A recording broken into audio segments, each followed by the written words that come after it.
સીતારામને જય શ્રી કૃષ્ણ બધાઈને. કેમ છો? મજામાં?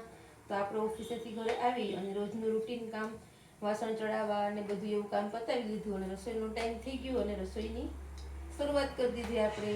તો રસોઈમાં બનેવું છે આજે ડુંગળી બટેટાનું શાક. જો ડુંગળી બટેટાનું શાક કેવું મસ્ત મજાનું બનાવ્યું છે. ડુંગળી બટેટાનું શાક બનાવ્યું છે. હારે બાજુમાં આપણે દૂધ ગરમ કરવા મૂકી દીધું છે. પછી પપ્પા માટે જમવા માટે ગળ્યું દૂધ બનાવ્યું છે. અને દીપક રહ્યા છે સોમવાર આજે, તો એના માટે સલાડ સુધાર્યું છે.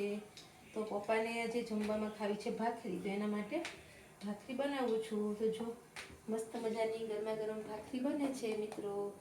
યુગને ખાવાની છે રોટલી, તો એના માટે ભાખરી બની જાય પછી રોટલી બનાવવાની છે.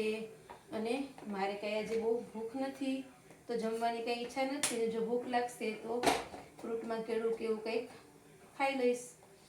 તો આજનો મારો આ વિડીયો કેવો લાગ્યો એની કોમેન્ટ કરજો, લાઈક કરજો, શેર કરજો અને મારા પેજને ફોલો કરજો.